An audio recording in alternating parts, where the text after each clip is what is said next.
looking at the work of one of the greatest artist teachers of the late 20th century. His name was Bill Schultz.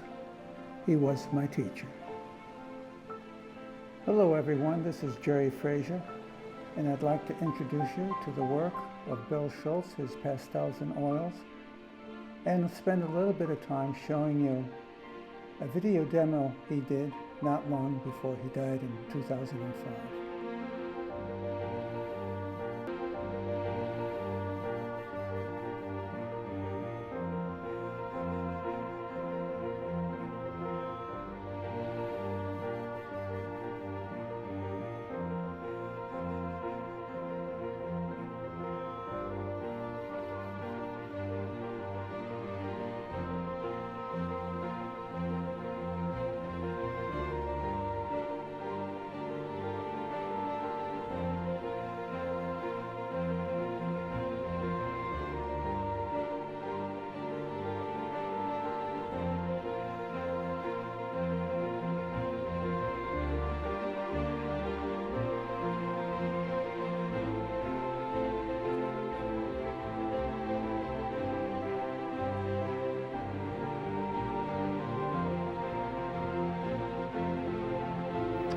Well, here we are. We are ready to start a oil painting composition, still life composition in oil.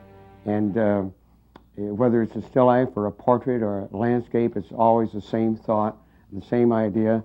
And this is the motivation, or this is the thesis of the whole piece of, as far as I'm concerned, of painting.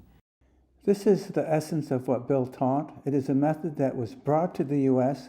by artists who studied in late 19th century Paris, brought it back to New York City by Robert Henry and others, taught to Robert Brackman and eventually to Bill. We will watch Bill move through this process as he does a still life demo, and I will add more information so that you can understand what each stage is about.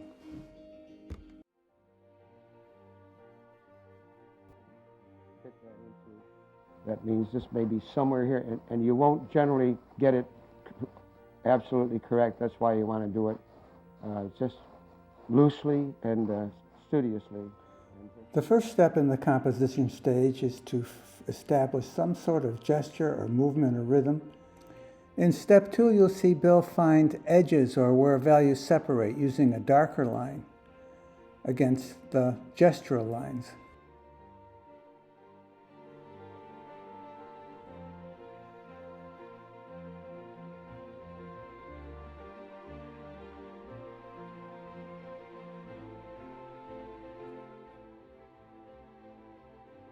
These darker lines are lines indicating separation of value. This is the composition stage. Gesture lines, lines indicating a separation of value. It answers the question, should I go on in oil?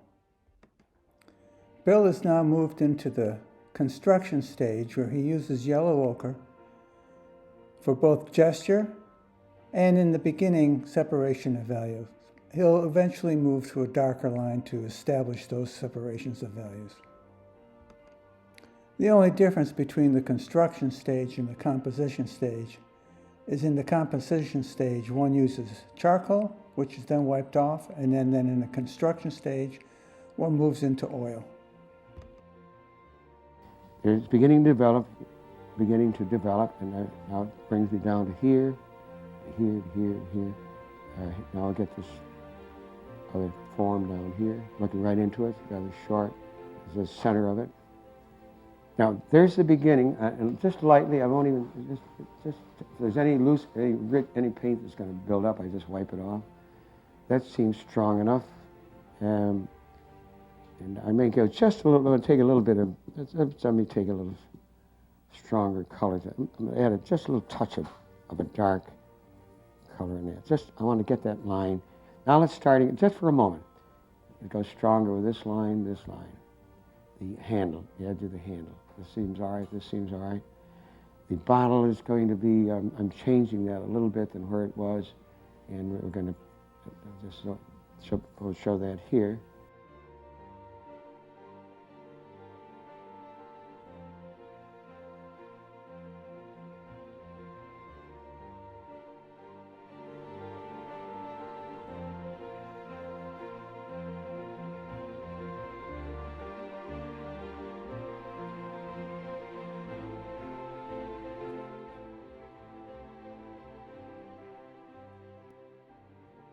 So this is the construction.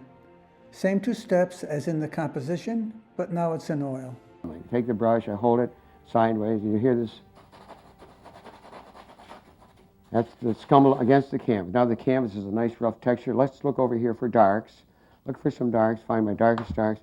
Let's just start, you have to start mixing your colors. This is the beginning of mixing painting. It's called tone painting. And we look for darks and we start to scumble with the darkest darks we see. Tone painting was a great painting in the United States and in Europe. In this stage, Bill will begin with the darks, then scumble into the middles, but he'll leave the lights open. This is to establish a general color, the light that falls across everything, or atmospheric color.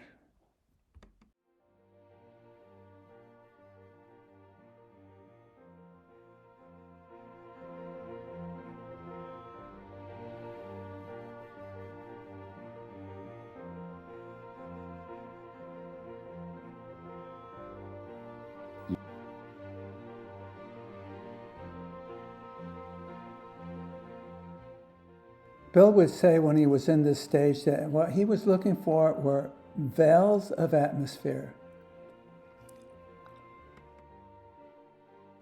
Whistler would call this kind of color that is established by scumbling, a color that is like breath on glass.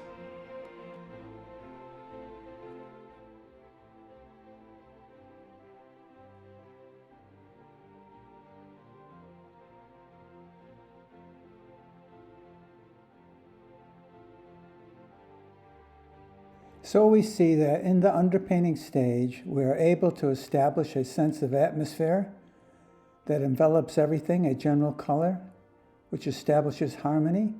And we do this by scumbling the darks, the middles, and leave lights open. Now we go back to line in a stage that is called Reconstruction.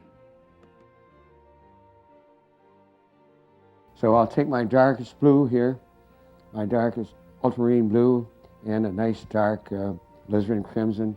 And so outstanding and obvious.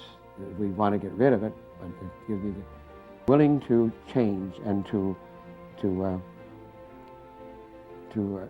always trim it and change it, and be open-minded about the whole thing.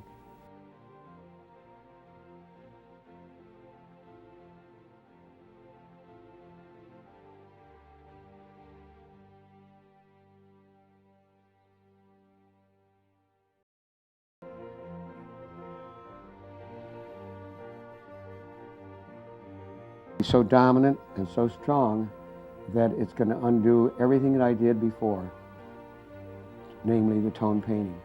But what it will do good for me is it'll say, wow, this is hardly finished. When I start doing this, you have to start all over again. Great, start all over again now, but I'll use a different technique called impressionism to give you a great chance to go further into the realization of the piece of music I'm trying to play.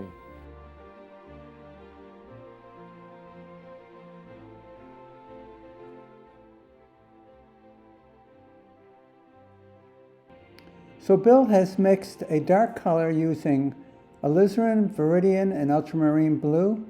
The dark color is used for separation of values, and because it's so dark against the underpainting, it undoes the underpainting and compels the painter to go richer with actual brushstrokes in the final color stage called painting.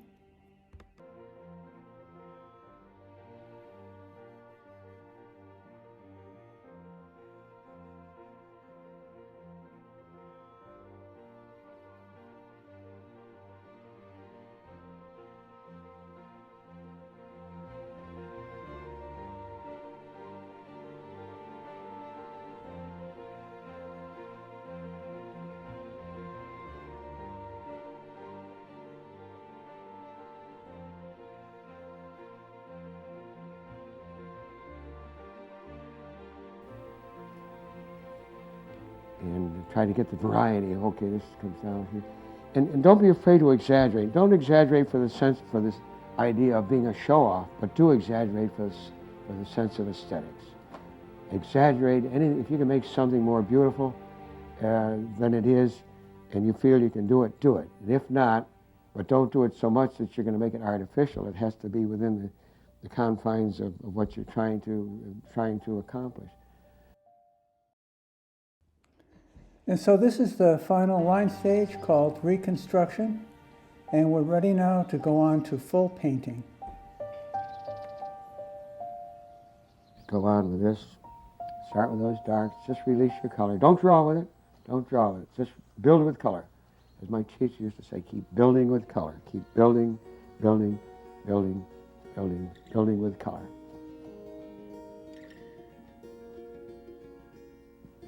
And I'm skipping with some of the lights, but I'm just going to, well, let's put a few more lights here. I just want to put these, I'm going to put some light here, here, here, here, here, just to let me know. I'm trying to get my my notes between right, low notes and the high notes. We get a feeling of the whole thing. And you do your lights last, but I just want to put a few of them here to remind me that these notes give me I can measure these much better if I put some of those.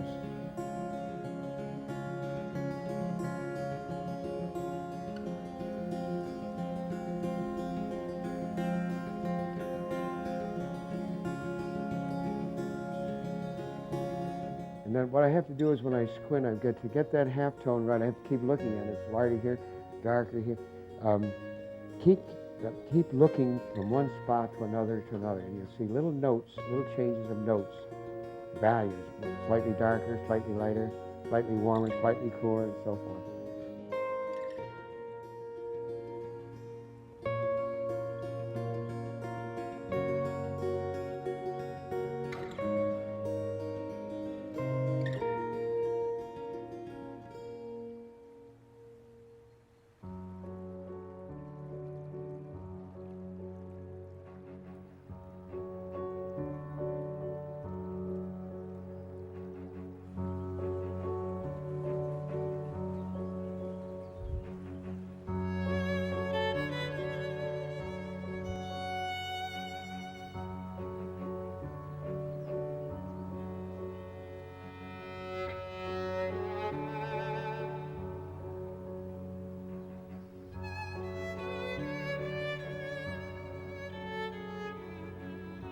I just squint and compare. I don't think light. I don't think objects. I mean, I just squint and compare, and don't think basket. Don't think wood. Don't think apples. Don't just look for the color, the relationship of color between one form and another.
Just go and do it. Be yourself, find yourself, and express yourself, as so many of you are doing.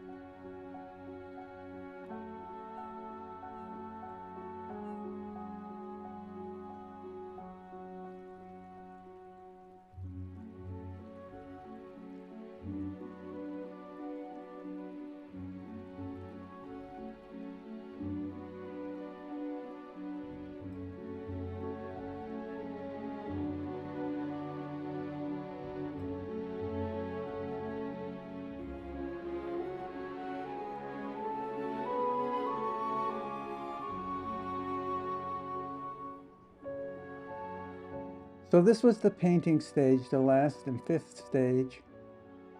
Release all the colors, begin with the darks, move on to the middles, and now for the first time you can paint into the lights.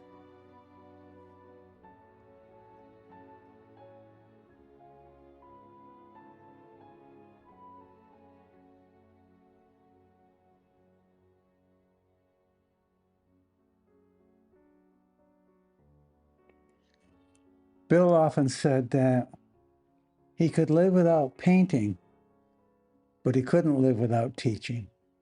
Teaching was his purpose in life. So this is a tribute to Bill. We miss him. And he still teaches within our souls. We're still at his studio with all the other students, enjoying the way Bill taught, what he had to say, how he inspired us, and how he enriched our lives.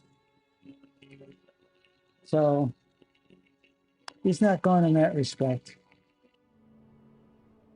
He's still teaching, even now, because we're still learning. Or even the symphony orchestra, with all the instruments together, playing the Beethoven, the emotion, the quality, the spirit behind the whole thing is all of those, the symphony of all those musicians and their sounds. They create this piece of music, make you cry and make you feel. So you take all these pieces of paint, these are all your little musicians here, put all that together and be able to see and try to be within it.